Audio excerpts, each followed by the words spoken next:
Hello friends, आज की ताज़ा खबरों में आप सभी का स्वागत है। झारखंड की तमाम छोटी बड़ी खबर इस वीडियो में देखने को मिलेगी। सबसे पहले बड़ी खबर, देश भर में 16 से लगेंगे कोरोना के टीके। एक बड़ी खबर की आखिर उस तारीख का ऐलान हो गया है जिसका हर भारतीय को इंतजार था।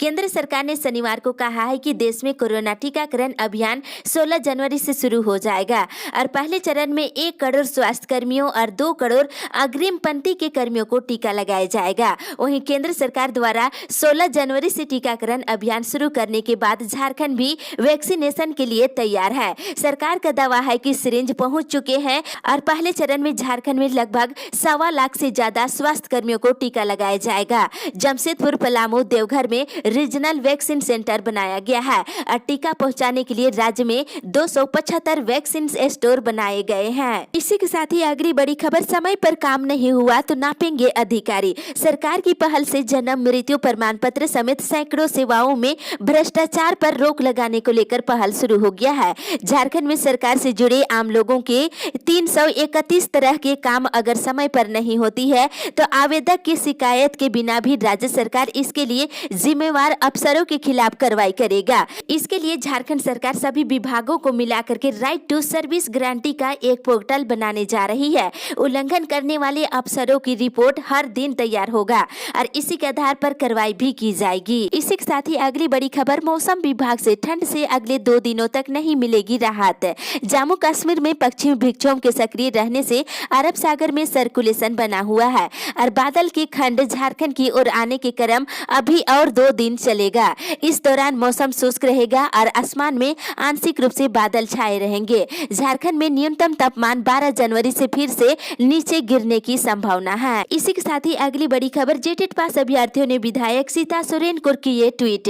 झारखंड में शिक्षक बहाली प्रक्रिया शुरू कराने को लेकर जेटेट पास अभ्यर्थियों ने विधायकों को ट्विटर के माध्यम से बात कर रहे हैं। बता दें कि जेटेट पास 2016 के बेरोजगार अभ्यर्थियों की मनोदशा को समझते हुए उनके नियुक्ति के संदर्भ में कोई ठोस कदम उठाने को लेकर के वर्तमान सरकार को बात करने को आग्रह की जा रही है और नियुक्ति प्रक्रिया से संबंधित परेशानियों को सरकार के सामने रखने की मांग की गई है। और इधर टेट पास अभ्यर्थियों ने नियुक्ति प्रक्रिया शुरू कराने को लेकर के झरिया के विधायक पूर्णिमा नीरज सिंह को ज्ञापन पत्र भी सौंपे हैं और शीघ्र नियुक्ति प्रक्रिया शुरू कराने के साथ ही कॉमर्स के छात्रों को भी नियुक्ति प्रक्रिया में शामिल करने की मांग की गई है। इसी के साथ ही अगली बड़ी खबर, बर्ड फ्लू को लेकर के अलर्ट जारी। एक बड़ी खबर की पूर्वी सिंहभूम पशुपालन विभाग की ओर से बर्ड फ्लू की पहचान और संक्रमण रोकने के लिए एडवाइजरी जारी की गई है। शहर वासियों को जागरूक करने के लिए शहर में सार्वजनिक जगहों पर बैनर लगाए गए हैं और जिला पशुपालन पदाधिकारी ने बताया है कि बर्ड फ्लू का संक्रमण रोकने के उपाय किए जाएंगे और मुर्गियों में बर्ड फ्लू के लक्षण दिखने पर नोडल पदाधिकारी के मोबाइल पर सूचना देने की सलाह दी गई है। वहीं बर्ड फ्लू का प्रकोप देश के 10 राज्यों तक पहुंच गया है। इसके अलावा भी कई राज्यों में पक्षियों की असामान्य मौत की खबर आ रही है। इससे बर्ड फ्लू के वायरस के फैलने का आशंका बढ़ गई है और केंद्रीय कंट्रोल रूम का गठन कर केंद्र सरकार ने सभी राज्यों को एहतियात बरतने का निर्देश दिए हैं। इसी के साथ ही अगली बड़ी खबर, राज्य के सभी जिलों से मांगे गए मिड डे मील के आंकड़े। राज्य के सभी जिलों से मध्याह्न भोजन योजना में बांटे गए चावल और राशि की रिपोर्ट मांगी गई है। प्राथमिक शिक्षा निदेशक ने इसको लेकर के निर्देश जारी कर दिया है और उन्होंने कहा है कि लाभुक छात्र छात्राओं को निर्धारित मात्रा में खाद्यान्न और राशि मिल रहा है या नहीं, इसकी सुनिश्चित रूप से जाँच करने का निर्देश दिए हैं और हर स्तर पर इसकी समीक्षा की जानी है और जिलों को ये रिपोर्ट अप्रैल 2020 से दिसंबर 2020 तक देनी होगी और गड़बड़ी होने पर संबंधित पदाधिकारी को जिम्मेवार माना जाएगा। इसी के साथ ही अगली बड़ी खबर, घंटी आधारित शिक्षकों को मिला सेवा विस्तार। एक राहत भरी खबर की कोल्हान विश्वविद्यालय में नियोजित घंटी आधारित शिक्षकों का सेवा विस्तार कर दिया गया है। जिन शिक्षकों का अनुबंध समाप्त हो गया था उनका उच्च और तकनीकी शिक्षा झारखंड सरकार के संकल्प के आधार पर उन्हें 4.5 महीने का सेवा विस्तार कर दिया गया है। घंटी आधारित शिक्षकों का अनुबंध 28 नवंबर 2020 को समाप्त हो चुका था। उन्हें 31 मार्च 2021 तक सेवा विस्तार कर दिया गया है। ये जानकारी कोल्हान विश्वविद्यालय के रजिस्ट्रार प्रोफेसर जयंत शेखर ने दिए हैं। इसी के साथ ही अगली बड़ी खबर, पीएम किसान योजना से 24,000 बाहर। कोल्हान के 24,000 किसानों को प्रधानमंत्री किसान योजना के तहत दी जाने वाली सुविधाओं से वंचित कर दिया गया है। वहीं राज्य भर के 3.5 लाख किसानों को योजना से बाहर कर दिया गया है। सारे किसानों का भुगतान फिलहाल बंद है। किसानों को 7 किस्त की राशि उनके के खाते में भेजी जा चुकी है, जिसमें 6 किस्त 2 साल की है और 7वीं किस्त की राशि तीसरे वर्ष की पहली किस्त के रूप में दी गई है।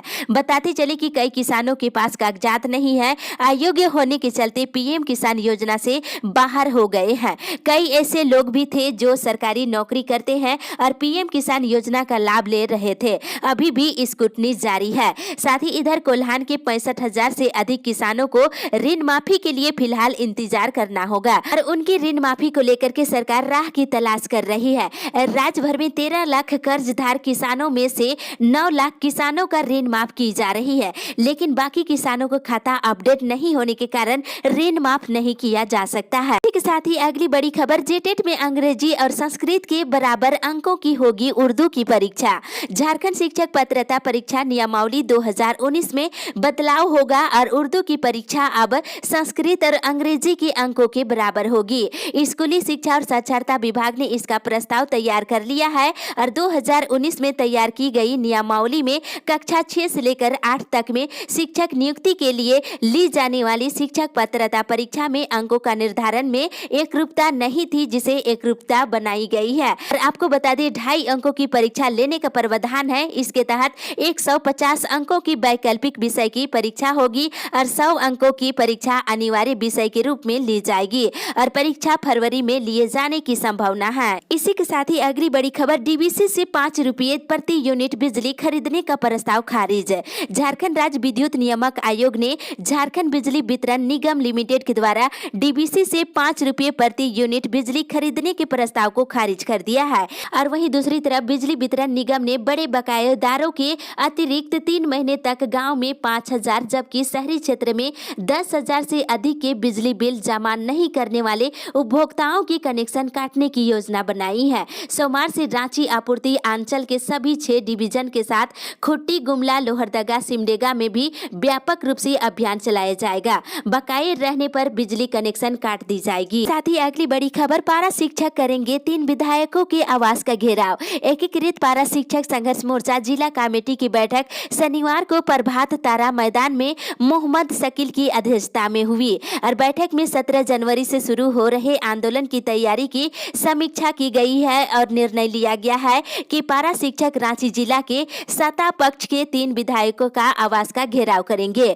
विधायक बंधु तिर्की और विधायक राजेश कच्छप और साथ ही विधायक विकास मुंडा के आवास का घेराव करेंगे। अगली बड़ी खबर, मांगे पूरी नहीं, मंत्री से मिले संघ के सदस्य। झारखंड राज्य मनरेगा कर्मचारी संघ का प्रतिनिधि मंडल ने ग्रामीण विकास मंत्री से मुलाकात कर अपनी मांगे रखी है। उन्होंने बताया है कि पूर्व में हुए समझौते के तहत कुछ मांगे पूरी कर दी गई है, लेकिन अब तक मानदेय बढ़ोतरी सहित अन्य मांगों पर कुछ विचार नहीं हुआ है। इस पर मंत्री ने आश्वासन दिया है कि जल्द ही मानदेय बढ़ोतरी पर कार्रवाई की जाएगी। इसके साथ ही अन्य मांगों को भी पूरा करने का आश्वासन दिया है। इसी के साथ ही अगली बड़ी खबर, सोलर फार्मिंग की बिजली बेच सकेंगे किसान। एक राहत भरी खबर की झारखंड किसान अब सोलर फार्मिंग से उत्पादित बिजली 3.09 रुपये प्रति यूनिट की दर से बेच सकेंगे। झारखंड राज्य विद्युत नियामक आयोग ने केंद्र सरकार की कुसुम योजना के तहत सौर ऊर्जा से उत्पादित बिजली की दर तय कर दी है। और वहीं दूसरी ओर प्राथमिक और मध्य विद्यालय के शिक्षकों के गृह जिला में स्थानांतरण की मांग को लेकर झारखंड प्रारंभिक शिक्षक संघ आंदोलन करेगा। ये निर्णय संघ की ऑनलाइन बैठक में ली गई है और आंदोलन को लेकर के 10 से लेकर 23 जनवरी तक सभी प्रखंड कमेटी की और 24 जनवरी को सभी जिलों में बैठक की जाएगी। स्थानांतरण को लेकर के आंदोलन किया जाएगा। इसी के साथ ही अगली बड़ी खबर, सरकारी सेवा में सीधी नियुक्ति के लिए आयु सीमा का निर्धारण। राज्य सरकार ने सरकारी सेवाओं में राजपत्रित और अराजपत्रित पदों पर सीधी नियुक्ति के लिए अधिकतम आयु सीमा का निर्धारण पहले की तरह ही किया है। ये आयु सीमा 1 जनवरी 2021 से लेकर 31 दिसंबर 2025 तक के लिए प्रभावी रहेगी। अधिकतम आयु सीमा अनारक्षित के लिए 35 वर्ष, ओबीसी के लिए 37 वर्ष और महिला के लिए 38 वर्ष और एसटी एससी के लिए 40 वर्ष और आर्थिक रूप से कमजोर वर्गों के लिए 35 वर्ष निर्धारण किया गया है। वहीं दिव्यांग जनों को विभिन्न पदों पर सीधी भर्ती में अधिकतम उम्र सीमा कोटिवार 10 वर्षों की छूट पहले की तरह बरकरार रहेगी। इसी के साथ ही अगली बड़ी खबर, सबलपुर जम्मू तवी स्पेशल ट्रेन कल से। राहत भरी खबर की सबलपुर जम्मू तवी सबलपुर स्पेशल ट्रेन सोमवार से चलेगी। ये ट्रेन सप्ताह में 4 दिन सोमवार, मंगलवार, गुरुवार और शनिवार को सबलपुर से चलेगी। और जम्मू तवी सबलपुर स्पेशल ट्रेन 14 जनवरी से गुरुवार, शुक्रवार, रविवार और मंगलवार को सप्ताह में 4 दिन जम्मू तवी से चलेगी। इसी के साथ ही अगली बड़ी खबर, अभ्यर्थियों ने आयोग को सौंपी हाईकोर्ट के आदेश की प्रति। पंचायत सचिव और लिपिक के अभ्यर्थियों ने हाईकोर्ट के आदेश की प्रति झारखंड कर्मचारी चयन आयोग को सौंप दी है। अभ्यर्थियों ने आयोग से गैर अनुसूचित जिलों की अंतिम मेधा सूची निकालने की मांग की है। अभ्यर्थियों ने झारखंड हाईकोर्ट के आदेश की प्रति आयोग को सौंपते हुए कहा है कि फाइनल रिजल्ट निकालने को लेकर किसी प्रकार की रोक नहीं है और प्रमाण पत्रों की सत्यापन और हाईकोर्ट के आदेश के बावजूद झारखंड कर्मचारी चयन आयोग रिजल्ट जारी नहीं कर रही है, तो रिजल्ट जारी करने की मांग की गई है। इसी के साथ ही अगली बड़ी खबर, सेल कर्मियों के पे रिवीजन पर 20 जनवरी को होगी बैठक। Steel Authority of India Limited SAIL कामगारों के पे रिवीजन पर आगामी 20 जनवरी को प्रबंधन और यूनियन नेताओं के बीच बैठक होगी और मीटिंग नई दिल्ली में सुबह के 11:30 बजे रखी गई है। वहां कंपनी की नई चेयरमैन सोमा मंडल समेत एनजीएस के 5 घटकों दल के प्रतिनिधि शामिल रहेंगे और बैठक में यूनियन नेता प्रबंधन के पे रिवीजन की अवधि 5 या 10 साल करने पर विचार की जाएगी। इसी के साथ ही अगली बड़ी खबर, पर्यटन विभाग से हरी झंडी मिलने के बाद लगेगा हिजला मेला। गुमला जिले में जनजातीय हिजला मेला आयोजन के संबंध में पर्यटन विभाग से मार्गदर्शन की मांग की जाएगी। मार्गदर्शन प्राप्त होने के बाद ही मेले के आयोजन पर चर्चा की जाएगी। संभागनालय सभागार में राजकीय जनजातीय हिजला मेला के संबंध में बैठक की गई और इसमें उपायुक्त ने मार्गदर्शन मांगे जाने का सुझाव दिया है और कहा है कि कोविड-19 को ध्यान में रखते हुए भारत सरकार की गाइडलाइन का पालन करते हुए लोग परंपरागत पूजा कर सकते हैं। इसी के साथ ही अगली बड़ी खबर, 12 को स्वयं सेवक घेरेंगे विधायकों का आवास। झारखंड राज्य पंचायत सचिवालय स्वयं सेवक संघ के आह्वान पर 2 सूत्री मांगों को लेकर 12 जनवरी को विधायकों का आवास का घेराव किया जाएगा। संघ के अध्यक्ष मनोज कुमार ने बताया है कि स्थायीकरण और सम्मानजनक मानदेय की मांग को लेकर पूरे राज्य के 81 विधायकों के आवास का घेराव 12 जनवरी को किया जाएगा। इसी के साथ ही अगली बड़ी खबर, बेरोजगारों ने बनाई आंदोलन की रणनीति। डीवीसी के बोकारो थर्मल पावर प्लांट में रोजगार की मांग को लेकर ऊपर घाट के बेरोजगार युवाओं ने बोकारो थर्मल स्थित क्लब मैदान में जुटकर आंदोलन की रणनीति बनाई है। डीवीसी के बोकारो थर्मल पावर प्लांट में लगभग 700 करोड़ की लागत से प्रदूषण नियंत्रण प्लांट निर्माण कराई जा रही है। उस निर्माण कार्य में ऊपर घाट और स्थानीय बेरोजगारों को न रखकर अन्य राज्यों के मजदूरों को मंगवाए गए हैं, जो स्थानीय बेरोजगारों के साथ अन्याय है। डीवीसी प्रबंधन के इस भेदभाव रवैये के खिलाफ आंदोलन किया जाएगा। इसी के साथ ही अगली बड़ी खबर, झारखंड कोरोना अपडेट्स। झारखंड पिछले 24 घंटे के दौरान कोरोना के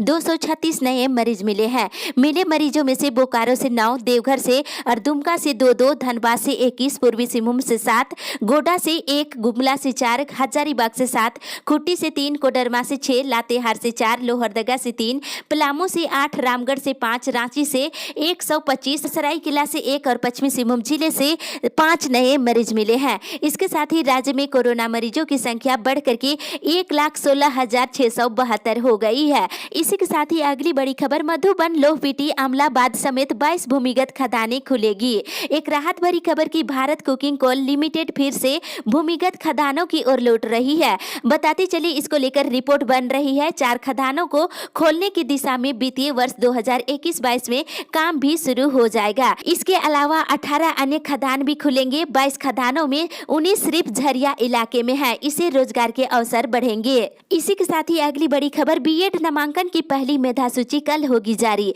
झारखंड संयुक्त प्रवेश प्रतियोगिता परीक्षा परिषद राज्य के बीएड कॉलेजों में नामांकन की पहली मेधा सूची 11 जनवरी को जारी करेगा। पहली मेधा सूची कॉलेजवार आवंटित सीटों के अनुसार दी जाएगी। इसके बाद मेधा सूची के अनुसार नामांकन की प्रक्रिया शुरू हो जाएगी। इस अपडेट में बस इतना ही। आगे की खबर के लिए आप हमारे साथ बने रहे।